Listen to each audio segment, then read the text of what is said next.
You're listening to the My Simplified Life podcast, and this is episode number 197. Welcome to the My Simplified Life podcast, a place where you will learn that your past and even your present don't define your future. Regardless of what stage of life you're in, I want you to feel inspired and encouraged to pursue your dreams, simplify your life, and start taking action today.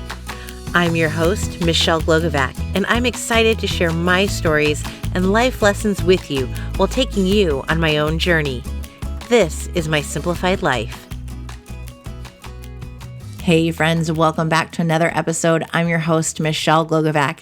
Today, we're talking about wine. I have the world's best drinks journalist and author of Wine Witch on Fire, Natalie MacLean. She wrote this memoir / wine book / coming of middle age book that is just absolutely incredible. And she gets extremely vulnerable and candid with the struggles that she had of going through divorce, of being someone who writes about wine, but found herself drinking too much wine, of looking for love, of being attacked online by other wine journalists simply for being who she is, and so much more. The book, it's serious, but it's funny, and it taught me also about wine and other varietals I didn't know about. It was a wonderful read. And Natalie herself is absolutely incredible. I'm still smiling ear to ear after our conversation because she's just a really good human being. And she has so many life lessons to share that I know resonate with so many of us. It certainly did with me. I can't wait to introduce you to Natalie MacLean. Hi, Natalie. Hey, Michelle. I'm so glad to be here with you. I'm so glad to be here. We're both so giddy. Oh, We haven't even had wine. We haven't had wine. Oh my gosh. Yeah, that's remarkable. Oh, well, we know how to pretend wine. It's good. We don't need it in order to be giddy and excited to talk to each other. We are high on life. Anyway, okay. Can you take a moment to introduce yourself to everyone, please? Sure. I'm Natalie MacLean. I've been writing about wine for more than 20 years. So I have a newsletter, mobile apps, and of course, 3 books. My third one, Wine Witch on Fire, Rising from the Ashes of Divorce, Defamation, and Drinking Too Much, just came out and is now a national bestseller. But I've always had a passion also for teaching as much as for writing. So I offer online wine and food pairing classes, and I have a podcast. I love it. And congratulations on the bestseller status. That's you. amazing. Thank you so much. There are more. I got to read the book. Michelle, who like Vines and Vines, Books and Bottles. It's a great pairing. Oh yeah, my book club is, what is our name? Oh my goodness, it's Between the Wines. Oh yeah, is what we call the book club. Reading Between the Wines or Vines. Yeah, absolutely. Yep, because we do drink and read. So a lot of book clubs seem to be about the wine, and the book is bonus if they get to it. You know what? We were amazed at one of our summer reads that we actually talked about the book, and people had conversations of like, oh, this is what I thought of this character, and this is what I thought was going to happen. And we walked away going, wow, we're kind of impressed that we got to the book and didn't just drink the wine. That's hilarious. That is, though, why I created a companion guide for this book. It's free, by the way. You can get it at my website, winewitchonfire.com.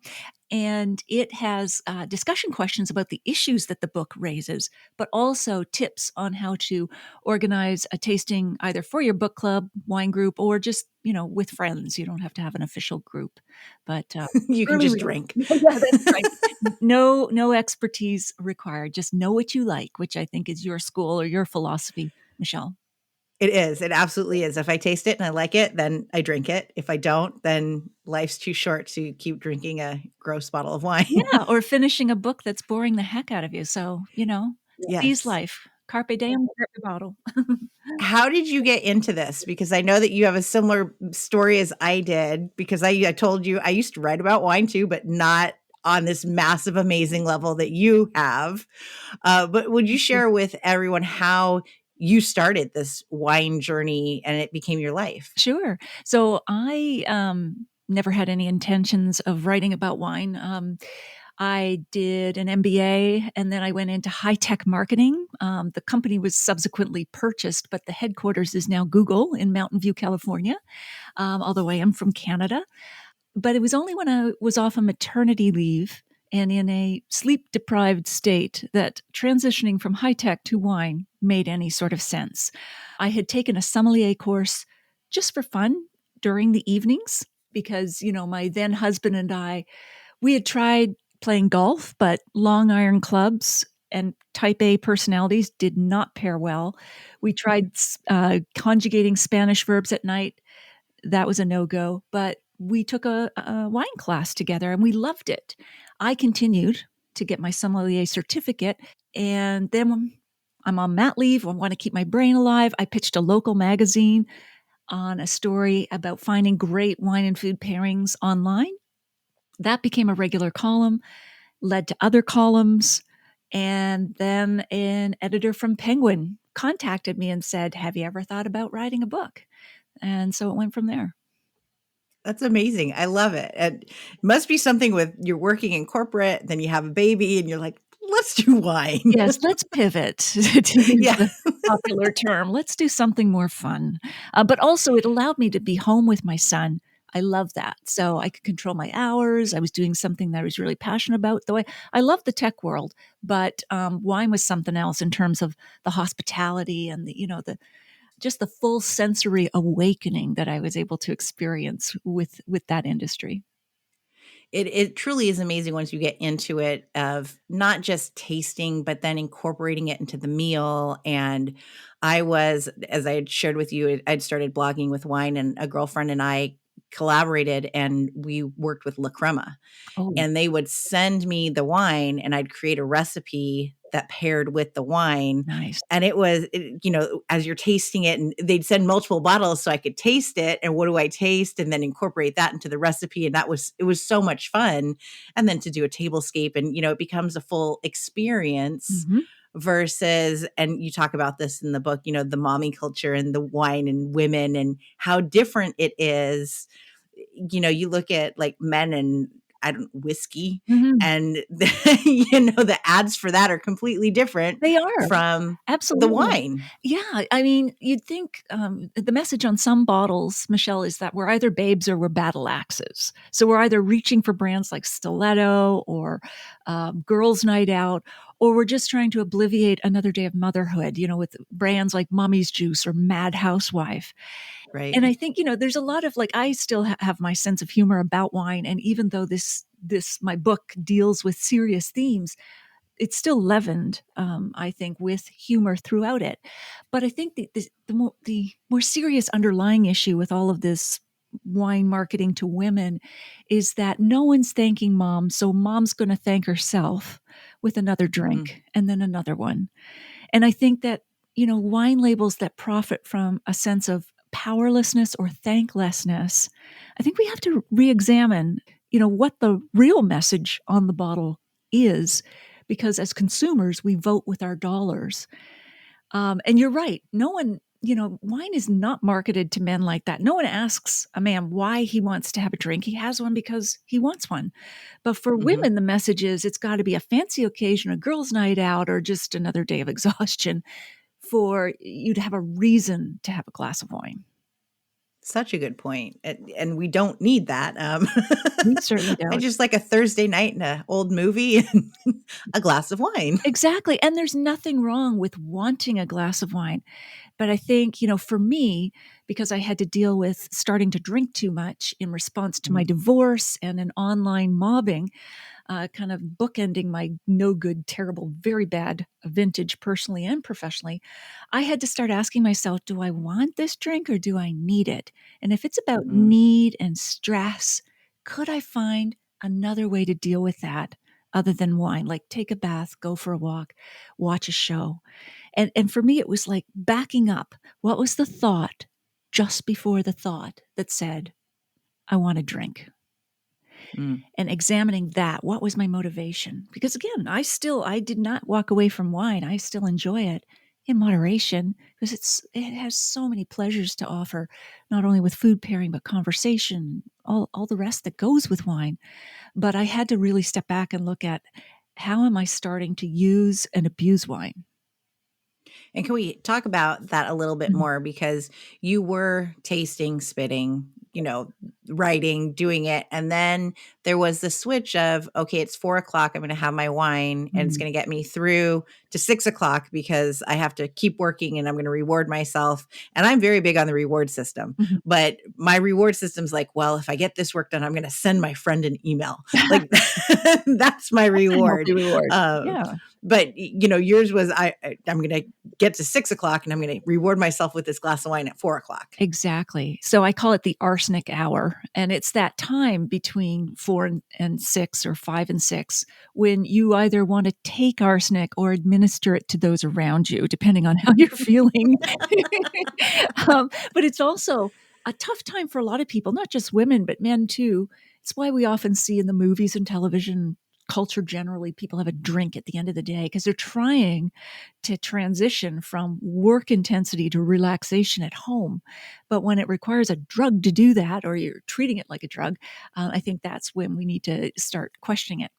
Still, no problem with having a drink at that time. But what I was doing was almost like I was putting my own carrot before my horse here and saying, okay, just one more hour of email. Because at a certain point, I was just so tired and did not want to do more email or admin or the stuff I didn't like. I'd say, okay, keep going. And you get to have a glass of wine as you're doing it. Do another hour, have another glass, extending my so called productive day. And, you know, it, I was sacrificing my own health for what I perceived as productivity. And it just, again, I had to really step back and question what I was doing.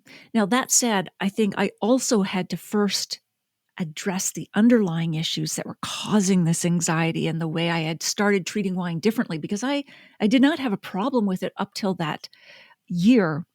But I was dealing with depression from divorce and anxiety Mhm. from online mobbing. So I went through a lot of therapy, and these sessions are in the book, and early readers are really responding to being a fly on the wall and taking those tips away. And I felt that once we resolved the underlying issues, and that's an ongoing process, still in therapy, but once we dealt with those underlying issues of the divorce, the mobbing, the depression, the anxiety, that that real need, that agitation for a drink really seriously subsided.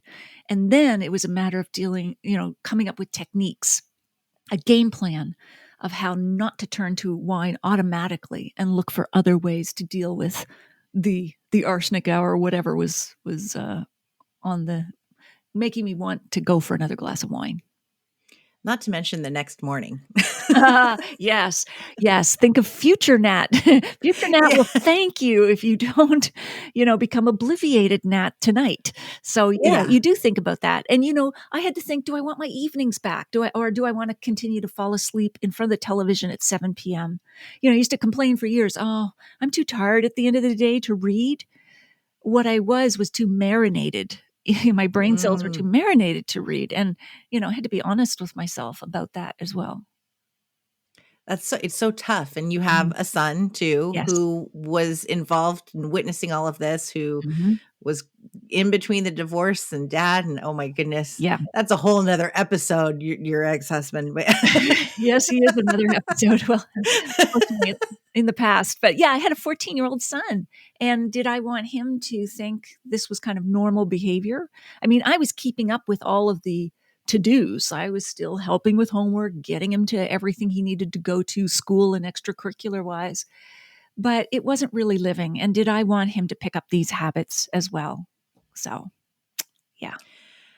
And then let's pivot for a moment to, you have this successful business you've created. You are writing columns, you're writing books, you've created an app, which I think is so cool, with your reviews, and you have these tons of email subscribers. Some are paying, some are free. I mean, it's blown up. It's humongous. And then along come the haters, because yeah, if you're successful, there has to be a hater somewhere, I guess. I guess so. I guess, for every action, there's an inverse reaction, or they call it in Australia tall poppy syndrome. Don't poke out too much or you shall be clipped down. So I don't know. Who knows? But I also take a lot of personal responsibility in this book because that's part of the transition and healing is recognizing your own role in your own downfall, if you will. It's part of also rising up from your own ashes and becoming a better, stronger, fiercer, wiser person. It's also why, I named the book Wine Witch on Fire. People think that must be a book about an angry woman who drinks a lot of wine and owns a lot of cats, but it's actually not. It is not. It is not. So there is humor and a happy ending, spoiler alert. But, witches resonate with me because their power comes from within and recognizing their own strength rather than from external validation. And for me, a witch is a wise woman who's been through the flames of life, come out on the other side stronger, wiser, fiercer. But back to your question, I was having a pretty good life in terms of everything that was going on wine-wise. And fortunately, I have returned to that. And I would say in a deeper way now, having gone through this, I would wish it on no one, but it has made me realize kind of strengths and weaknesses and, what you have inside of you that you really don't realize until you have to face something like this. But it blindsided me as much as my husband of 20 years asking for a divorce at the beginning of the year, this online mobbing at the end of the year. Again, I felt blindsided. And yet the two were so connected in terms of how I reacted, why they happened, all kinds of things. And all of those reflections are in the book as well. And so the mobbing, just so we don't want to give it away, but there were people, men. It was mainly men, wasn't it? Pretty much. Correct me if I'm wrong, but all men. They were all men, wine yes. writers and, elderly men. So they were quite established in wine writing. Who came and attacked you and said that you were copying things. And I mean, I read the book, so I understood what you were doing. Like, it made sense to me. You didn't copy something. You added in a review and, it was already posted elsewhere. It was the You heyday gave of credit. aggregators, right? It was like Huffington Post, Rotten Tomatoes, where they quote multiple reviews of the same movie. I was doing that with wine because our liquor store, which is government owned, was posting them. So I thought, and I saw other wine sites doing this. So I thought, well, why not give them more context for each wine than just my opinion? Which makes sense. And to me, as a wine consumer, I would appreciate that it's not just your opinion, that, this one agrees with you or this one, might be a little off. But these men said that you were just taking everybody else's reviews and that was your own and that was it. And you weren't really a wine writer. They bashed the hell out of you. Yeah. And the comments, it felt like a Twitter war because I've been in those. Oh, yeah. I wish, oh my gosh, those can be just horrible. And Twitter then, and perhaps now, who knows, is still, it can be a cesspool. I'm still participating as of now, but who knows? But until he charges us. Yeah, exactly. But when things are anonymous, people get this, what I call keyboard courage. Yes. And say things they would never say to you in person. And in fact, part of the denouement, the ending, is about facing these people in person. And they have nothing to say. And these days it gets even worse with online mobbing because you don't know what's a bot and what's a human. And then once someone says something, it eggs on other people to get more quote unquote brave or brazen with their comments. And it just spirals. It can go so quickly, so fast. Yeah, I love the ending. I was like, you are so kick-ass. I was terrified. And my partner, Miles, said, "Oh, don't go. So it's just to not tease too much because I think people still get lots of enjoyment out of it. But I do face down these men at an in-person wine tasting. And their mouths. It was awesome. I was cheering you on. I could feel it in my belly, the nerves. I'm like, oh my God. I was sweating. Yeah. Oh my gosh. It was just so. Anyway, I'm glad I did it. Face your fear and do it anyway. It takes on a new meaning when you actually do it. Well, and these people, they think they're big and, the attack, and then they're confronted with the actual person. It's like, what are you going to say? Are you going to come and say it to my face? Mm-hmm. Mm-hmm. No. No, well, it was pretty quiet. Yeah. Yeah. Yeah. Human beings, you know? Yeah, exactly. And yet, now I step back because I have to look at my own part in this, whether it's being too competitive, too perfectionistic, or too, I don't know. There's lots that I have to sort of rein in on myself. It's like, okay, you know, you don't really need everybody else's review of a wine just so that it's perfect, the perfect compilation of all reviews of this wine. It's like, you know what? You are enough. Your review Mhm. of this wine is enough. Your people trust you. So even though there was no actual, legal issue with it, it was perfectly fine within the bounds of fair use or fair dealing. I just had to question, so why did I start doing that in the first place? Oh, And you kind of think, now I think, memoir and self-reflection is kind of like a hug for your younger self when you thought you were alone. And now I feel someone behind me, maybe it's my older self, saying, "Hey, relax, sister, I got you. You're doing fine. Just relax." oh, I love that. Deep thoughts. We Yeah. went from wine and good times to life Vino lessons. Veritas, it's all in there in the bottle, in the glass. Yeah. I love that. And where does that take you now? The book is a bestseller. It's out, and what has that changed? Has that changed anything? I mean, you had previous books, but is this like the biggest one so far? It is. It really is. And it's what it's done, Michelle, is that it's been a kind of a cross genre. So it's brought in the wine people, of course, who want to read about the Mhm. behind the scenes, juicy, gossipy stuff that goes on in the wine world.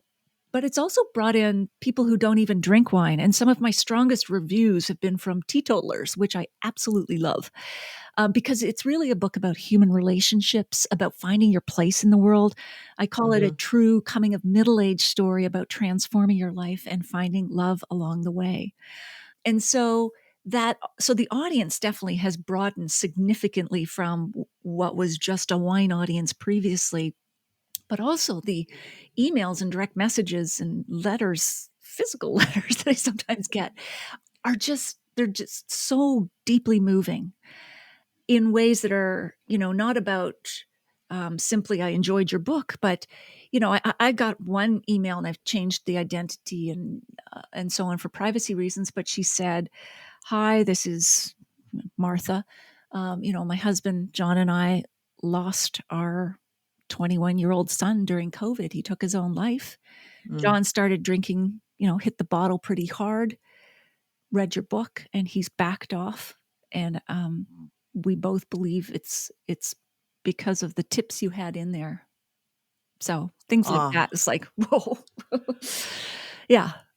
that's huge. And obviously you didn't write the book with the intention of literally changing and saving lives, Yeah.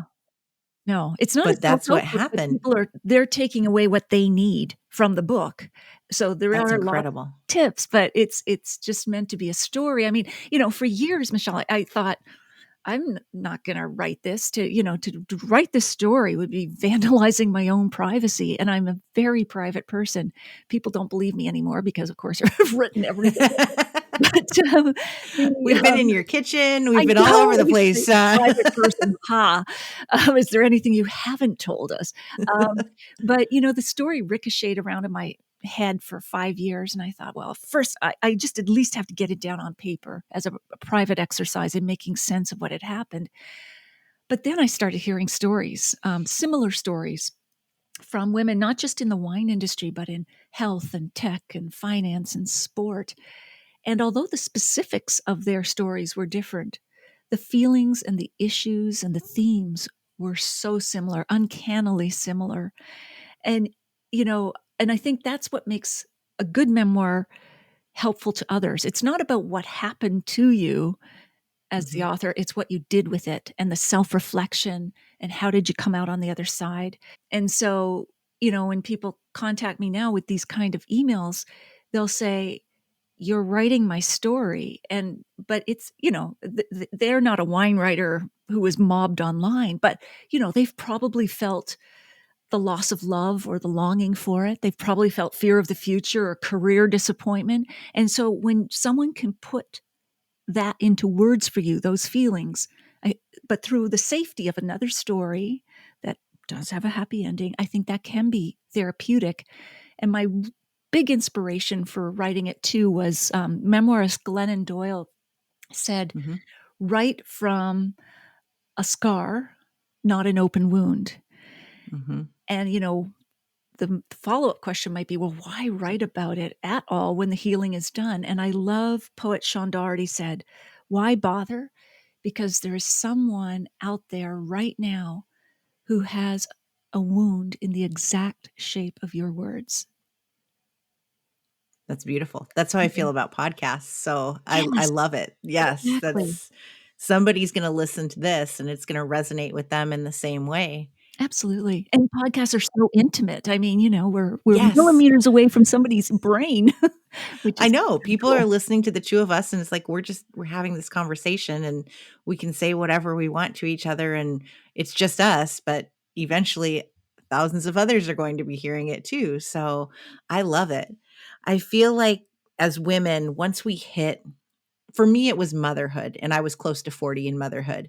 But that 40 range is when something just kind of clicks It is. and it changes and it's the acceptance of ourselves, the Mhm. not needing, the affirmation of someone else of yes, my wine review is good, of saying, you know what, kind of F the rest of it. This is who I am and this is the journey I'm on. And, maybe that's also where the drinking kind of changes. I mean, I drank a lot in my 20s. There's no doubt about it. But now it's like a weekend thing. It's after the kids go to bed, it's watching a movie, it might be happy hour with the neighbors, but everything changes. And I don't know if that's Mhm. maturity, life experience, what we can call that per se, but it feels like this is exactly that.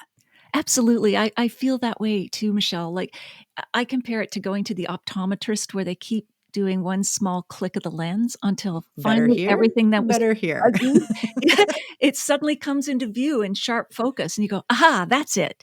And I think Mhm. we get that for our lives. It's like, that's who I wanna be. That's what I want going forward. I love that. I love who you've decided you wanna be and where you want things to go. What is next for you now? Now that you're a best-selling author and and found love and Oh, yeah, my life's perfect. Not. I call it, my flawsome tendencies. I think people, they don't identify with perfection at all, and we get a lot of that on social media, seeming Mhm. perfected lives. But, oh boy, there's always so much work to do personally and professionally. And I think letting out all the imperfections or the flawsomeness of life is what people identify with. So going forward, I'm going to stay flawsome and, Yay. yay, and try to keep it real, try to keep my competitive and perfectionistic tendencies in rein. That's, always a tough go, but, from the time I was, like, 7 entering coloring contests and had that secret weapon of glitter glue, it's like, "Okay, stop, stop, stop, stop, stop." But, I future projects, I'm gonna continue to teach online wine and food pairing classes, winewitchonfire.com if you want more info. The podcast is called Unreserved Wine Talk. I love doing that. I love interviews like you do, Michelle. And then my publisher is bugging me about another book. It's like, "Hey, it's Yay. been 3 months, stop it." But I think I would write something happy this time, like totally happy, like, something for book clubs, I think, something like that. But I haven't fully formed it yet. And just thinking about it gives me an ulcer, so I think I'm just going to wait a while. Oh, I have some ideas for you. Oh, thank you. I interviewed, I think it was with Michelle Wilgen, Oh, Wine yes. People, Yes, and love I that book. brought up the book, Mr. Latte, Oh, yes, by, the Cooking New for York Mr. Times. Latte. He's Tad and she is Amanda Hesser, right? Is that Yes, right? yes, Yes. and she cooks for him and she includes all the recipes, Oh, so maybe you need something like that, but incorporate wine and yes, the dates absolutely. and stuff like that. I can yes, please. I would read Okay. that, and this book is oh my gosh. I remember when I read it, I lived in LA, so we're talking 16, 17 years ago, like almost 2 decades, and Right. I still have it. I Oh, refer to it. That's how I creme fraiche. I can make my own now. Oh, that's so cool. Yeah. So Drinking with Mr. Miles. Yeah. I do play yeah, wine games with him. He's always trying to guess the decoy wine. My decoy wine is the one. This sounds I awful. love that. That was It's awesome. I hilarious. put the cheap Oh my wine gosh, out we front for people share that with say, everyone what decoy wine "Okay, is. And we're okay, not talking about the decoy label wine. This yes." was hilarious. Okay, so I'm not fully reformed. I still have a lot of really bad tendencies. But when people come over, especially if they're just milling about casually at the kitchen island, if they don't care about wine and they don't really need an expensive wine, I'll put a couple of open bottles of what I call decoy wine and they can help themselves. And usually they're fairly inexpensive, whereas I might be topping myself up behind the scenes with not the decoy wine. See, I'm still awful. I'm terrible. It's so funny. And I would catch on too. We have friends who I'm like, oh, yay, it's their turn to host because they always serve the really good wines, the ones that Yes. are like, oh, this was $150 bottle. I'm like, and we're going to drink it? Are you Yeah, out of your mind? Yes, I will drink it. exactly. So I would issue you behind the scenes and I would give you the non decoy wine, Michelle, when you come over. So I don't worry. appreciate that. That is a new level of friendship. Soon we're going to be texting buddies. Like, I don't get the decoy wine. Absolutely. You're We're there. there. I appreciate this more than you know. Absolutely. But I love that he figured it out. And as a not really wine drinking person, he's like, whoa, whoa, whoa. I want the good stuff because it does taste better. He did catch on. It was like, yeah, wine doesn't look the same color. Let me taste it. And it was like, okay. And now he's become an ever more expensive wine monster since. So it's like, oh, why did I He's a do anything? keeper. Oh my God, that was hilarious. I loved it. See, everybody, it is funny. There are great parts in it that are going to make you laugh. It's not all seriousness. I love the book. I Oh, thanks, thoroughly enjoyed Michelle. it. It Thank was you. so great. I can't wait for the next one. Oh, Hint, thanks. hint. Oh, yeah. Oh, my ulcer just started acting up. Yes, but no, I know I need No, to get no, onto it. no, no. It's more about the work involved and what I want it to be. Talk about perfectionism again. But anyway, I need to just relax and write something fun. Yes, with Yes. wine involved, please. Of course. Well, all my books read better if you're drinking when you're reading them, for sure. But not too marinated, everybody. Okay, No, just a exactly. Don't glass. fall asleep. Yeah, exactly. Can you share with everyone where they can find you, where they can buy your book, all the Sure. good stuff? Thank you, Michelle. So winewitchonfire.com is the easiest URL to remember. It gets to my website, which is nataliemaclean.com, but that's easy to misspell. So winewitchonfire.com. And that my website is really the hub of where I offer everything, including social media. It's my name on social media, but I invite people to join me there. You can, as I said, download the free companion guide, which is quite substantial and has lots of tips on organizing a wine tasting with your friends and discussion questions if you want to get into the book, even if it's just a lot of husband wives or partners are doing it that way too. They're both reading the book, and then because it raises a lot of issues. How do you feel about your drinking? What do you think about sexist marketing of any product? Mhm. What's the state of online? Do you think it's a safe place to be these days? So it has broader themes and questions that will get you chatting with whomever is your posse. Thank you so much. It was so much fun to chat with you today. Thank you, Michelle. Cheers. And I love what you're doing with this podcast. I am Oh, binge thank you. listening. It's the good kind of Oh, drinking. thank And you. I'm binge listening to your back episodes. So I'm really enjoying them. Oh, I appreciate that. Thank you. Okay, friends, you need to go out and purchase Wine Witch on Fire. It was a fantastic read. Go get your bottle of wine and have a sip with it. Not too much, though, so that way you can get through the book and take away some of the lessons that Natalie shared with us today. That you need to be comfortable with who you are and accept yourself. And then it will not matter what the others, the outsiders, are saying. Think about if you are finding that you're reaching for that glass of wine too often, why? I love that she would ask herself what the emotion was before reaching for a glass and what that taught her about herself.